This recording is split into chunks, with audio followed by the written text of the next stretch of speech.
Hello everyone. आज हम class 10th के फिजिक्स का चैप्टर नंबर 1 का जो है क्या है प्रकाश का परावर्तन लेकर के हम आए हैं। अति लघुत्तरीय प्रश्न एग्जाम के लिए बहुत इंपॉर्टेंट है। एग्जाम में इससे जितने भी क्वेश्चन हमें बताने जाने वाले हैं भारतीय भवन का, वो आपके एग्जाम में क्या है, आपके एग्जाम में आने की संभावनाएं बहुत होती है, बहुत बार एग्जाम में पूछी हुई भी है। ठीक है, पहला क्वेश्चन आपका कि समतल दर्पण पर पड़ने वाली एक ही प्रकाश किरण की कितनी परावर्तक किरणें हो सकती है। तो परावर्तक किरणें कितनी हो सकती है, एक ही हो सकती है। यहाँ पे क्या लिखेंगे आंसर, एक। ठीक है, अगला क्वेश्चन है समतल दर्पण पर लंबवत पड़ने वाली किरण किस प्रकार परावर्तित होती है। किस प्रकार परावर्तित होती है, तो समतल दर्पण आपका है, जब इस पे किरण आपतित होगी तो परावर्तित कैसे होती है, पुनः उसी माध्यम में लौट जाती है। तो क्या आंसर लिखेंगे, उसी माध्यम में पुनः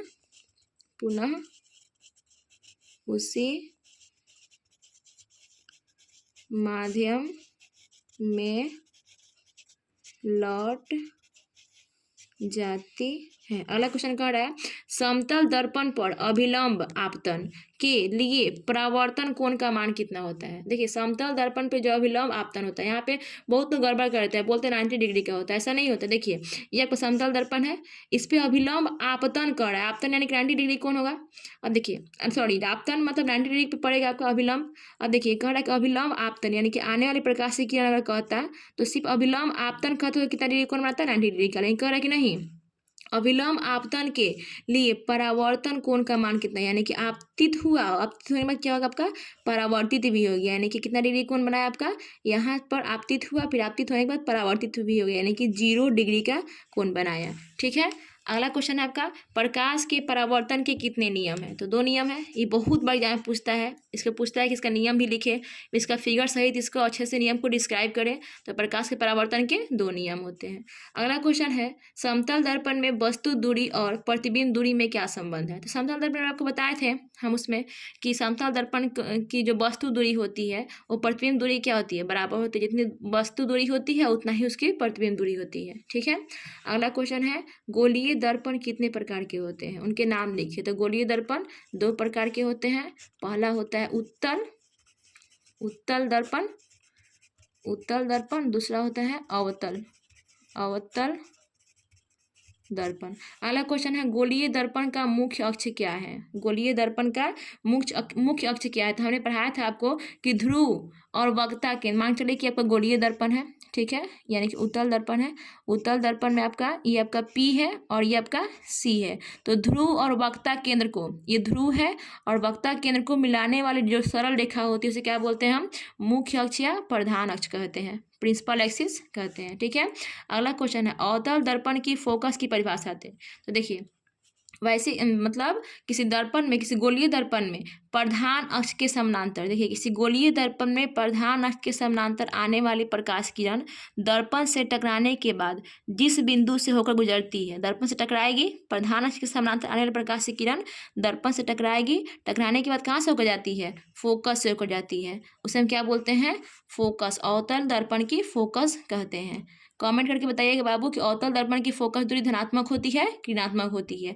यदि धनात्मक होती है तो क्यों, ऋणात्मक होती है तो क्यों, वजह ही बताइएगा। ठीक है, अगला क्वेश्चन है गोलीय दर्पण की फोकस दूरी F और उसकी वक्रता त्रिज्या में क्या संबंध है। तो इस फार्मूला को हमने सिद्ध कराया है। F बराबर क्या होता है, R/2, यानी फोकस दूरी जो होती है, फोकस दूरी बराबर होती है क्या होता है, वक्रता त्रिज्या बाई 2 होती है। वक्रता त्रिज्या की क्या होती है, आधी होती है क्या, फोकस दूरी। अगला क्वेश्चन है एक दर्पण का नाम बताइए जो किसी वस्तु का सीधा और आवर्धित प्रतिबिंब दे सके। एक दर्पण का नाम बताना है, वो दर्पण कौन सा होगा आपका, अवतल दर्पण। बहुत इंपॉर्टेंट सभी क्वेश्चन है बाबू, अच्छे से कर लीजिएगा। आपके एग्जाम के लिए, क्लास 10th के बच्चों के एग्जाम के लिए बहुत इंपॉर्टेंट है, बहुत क्वेश्चन छपते हैं इस चैप्टर से। अगला क्वेश्चन है एक अवतल दर्पण द्वारा आभासी प्रतिबिंब बनने के लिए वस्तु का स्थान कहाँ होना चाहिए। देखिए, आपको हम 2 स्थिति बताए हैं। पहली स्थिति ये आपका अवतल दर्पण है, ठीक है, अवतल दर्पण में आपका क्या है, ये आपका P है और यहाँ पे इसका F है और यहाँ पे क्या है आपका C है, इधर अनंत है। देखिए, जब वस्तु P और F के बीच हो तभी प्रतिबिंब दर्पण के पीछे बनती है, सीधा बनती है और आभासी बनती है। ठीक है, और जब वस्तु P पर हो, यानी कि दो स्थितियाँ हो सकती है, जब वस्तु एफ पर हो, एफ और पी के सॉरी जब वस्तु एफ और पी के बीच हो, और दूसरा स्थिति क्या हो जाएगा, वस्तु जब पी पर हो। जब वस्तु पी पर हो तो प्रतिबिंब क्या बनता है, पी पर ही बनता है। लेकिन जब वस्तु पी और एफ के बीच हो तो प्रतिबिंब कहाँ बनता है, दर्पण के पीछे बनता है, आभासी बनता है, सीधा बनता है। और जब वस्तु पी पर हो तो प्रतिबिंब भी पी पर ही बनता है, आभासी बनता है। ठीक है, यही बात आपको पूछ रहा है। तो दो स्थितियाँ आपको पता है, हमने बताया है, बहुत अच्छे से समझाया है, इसको ट्रिक के साथ आपको समझाया है जो आप कभी नहीं भूल सकते हैं। अगला क्वेश्चन है, यदि कोई वस्तु किसी अवतल दर्पण की वक्रता केंद्र पर रखी हो, ठीक है, यदि कोई वस्तु किसी अवतल दर्पण की वक्रता केंद्र यानी कि सी पर रखी हो तो प्रतिबिंब कहाँ और कैसा बनता है। तो प्रतिबिंब जो बनता है बाबू बिल्कुल वस्तु के आकार का बनता है, मतलब जितना बड़ा वस्तु होगा उतना ही बड़ा प्रतिबिंब होगा। ठीक है, और वस्तु प्रतिबिंब के सापेक्ष क्या होती है, उल्टा बनती है, आपको पता है हम।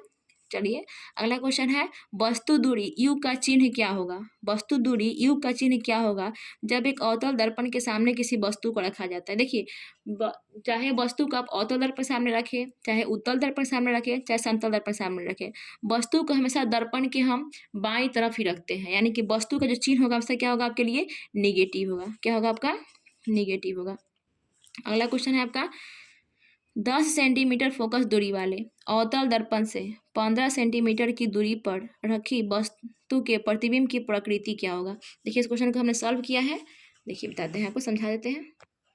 देखिए हमने इस क्वेश्चन को सॉल्व किया है कि एफ बराबर, देखिए यहाँ पे क्या दिया है, एफ बराबर क्या दिया है आपका 10 सेंटीमीटर फोकस दूरी वाले, यानी कि एफ बराबर दिया है आपका 10 सेंटीमीटर। दर्पण कौन सा, अवतल दर्पण। आपको पता है कि अवतल दर्पण की फोकस दूरी क्या होती है, ऋणात्मक होती है। और देखिए यहाँ पे वस्तु, आपको पता है कि दर्पण चाहे कोई भी हो, वस्तु आपका हमेशा क्या होती है, वस्तु दूरी जो होती है आपका हमेशा निगेटिव होती है, यानी कि एफ भी बराबर निगेटिव होगा और वस्तु दूरी यू बराबर भी क्या होगा आपका -15 सेंटीमीटर होगा। देखिए हमने लिखा है एफ बराबर -10 सेंटीमीटर, यू बराबर -10 सेंटीमीटर। भी का वैल्यू को निकालना है। देखिए फार्मूला क्या होता है दर्पण सूत्र का, एफ बराबर 1/f बराबर 1/v प्लस 1/u। 1/f की जगह पे मैंने जो रखा वो रख दिया 1/v। और देखिए यहाँ पे प्लस है तो प्लस और माइनस इसका क्या होगा, माइनस हो जाएगा, तो 1/15 हो जाएगा।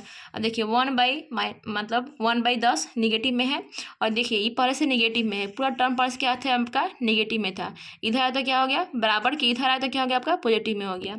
अब बराबर 1/v पहले से ही पॉजिटिव में ही था। अब इसका एलसीएम करेंगे तो कितना जाएगा, कितना जाएगा एलसीएम निकालने के बाद -1/30 बराबर 1/v, यानी कि v का वैल्यू कितना है आपका -30 सेंटीमीटर। देखिए आपका जो प्रतिबिंब है, सॉरी जो आपका वस्तु की जो ऊंचाई है कितनी है आपका -15 सेंटीमीटर, लेकिन वहीं पे प्रतिबिंब की ऊंचाई क्या है आपका -30 सेंटीमीटर, यानी कि प्रतिबिंब से बड़ा है आपका, सॉरी वस्तु से बड़ा है आपका प्रतिबिंब। देखिए इसका पूछ रहा है क्वेश्चन, देखिएगा क्वेश्चन पूछ रहा है कि 15 सेंटीमीटर की दूरी पर वस्तु के प्रतिबिंब की प्रकृति क्या होगी। प्रकृति क्या होगी, तो प्रकृति होगी कि प्रतिबिंब वस्तु से बड़ा, प्रतिबिंब क्या होगा वस्तु से बड़ा बनेगा। देखिए प्रतिबिंब ये वस्तु है, ये वस्तु की आपकी ऊंचाई है और ये प्रतिबिंब की ऊंचाई है, तो क्या है वस्तु से बड़ा बनेगा, वास्तविक बनेगा। कैसा बनेगा, वास्तविक बनेगा, और वस्तु के सापेक्ष उल्टा बनेगा। आपको पता है कि वास्तविक प्रतिबिंब हमेशा उल्टा बनता है, वास्तविक प्रतिबिंब कैसा बनता है, हमेशा उल्टा बनता है। ये बात आपको पढ़ाई हुई है हमने और अच्छे से बताई हुई भी है। चलिए अगला क्वेश्चन की तरफ बढ़ते हैं।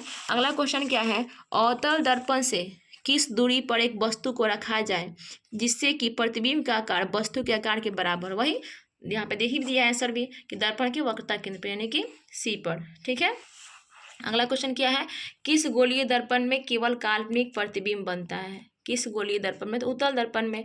अगला क्वेश्चन कह रहा है, क्या एक उत्तल दर्पण किसी वास्तविक वस्तु का वास्तविक प्रतिबिंब बना सकता है। नहीं, क्या आंसर लिखेंगे, नहीं।